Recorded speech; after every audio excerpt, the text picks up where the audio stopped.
looks like the Bears have finally found their franchise quarterback, or have they? What's going on, y'all? Faiz Sports Talk back at it with another video talking some NFL, talking NFL draft. So the draft was going pretty much as expected. Number 1, Cleveland Browns took Myles Garrett. Everybody expected that. There was some smoke screen. I'll get to that in a little bit. But then all hell breaks loose and the Bears trade up with the 49ers to the number 2 overall and take Mitchell Trubisky and effectively take their next franchise quarterback.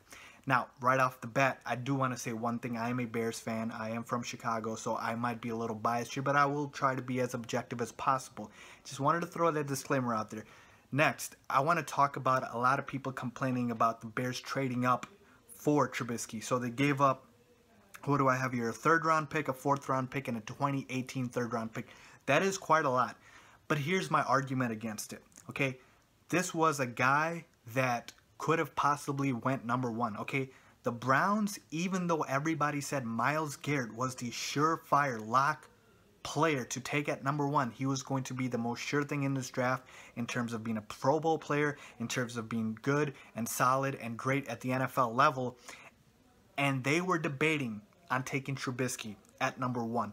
Okay, so it's not like the Bears traded up to draft Deshaun Kaiser. Okay, they traded up to get a guy in Trubisky whose stock kept rising day by day. GMs loved him, scouts loved him. A lot of people like Trubisky, and who knows, the 49ers, they need a quarterback too. They could have taken him at number 2. Okay, so for the Bears to trade up, I'm sure they did their due diligence and research. Was this a lot to give up? Yeah. But who's going to be laughing in 15 years if Mitch Trubisky pans out to be a franchise quarterback?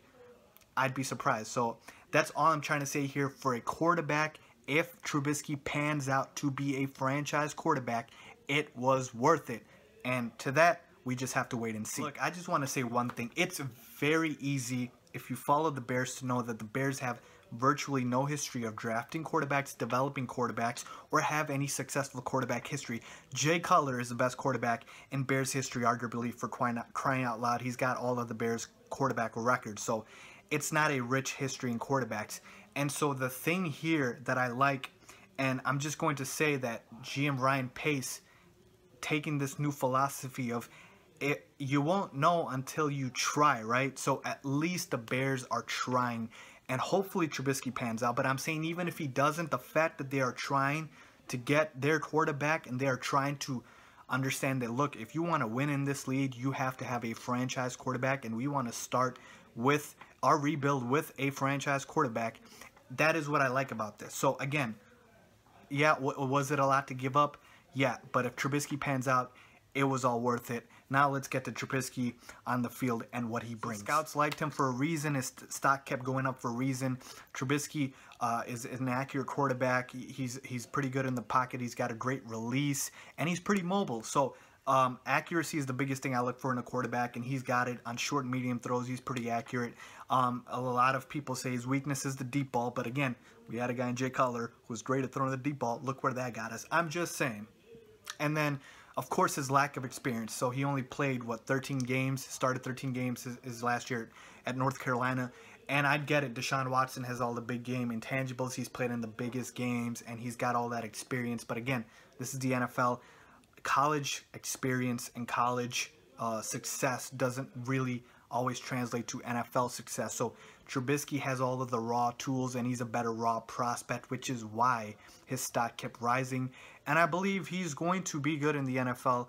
Like I said, he's got the prototypical QB body. He looks like a quarterback, and he's got all of the tangible assets of a quarterback. And I don't see anything lacking in terms of intangibles. Now, for the Bears, they do have Mike Glennon, but here's what I expect to happen.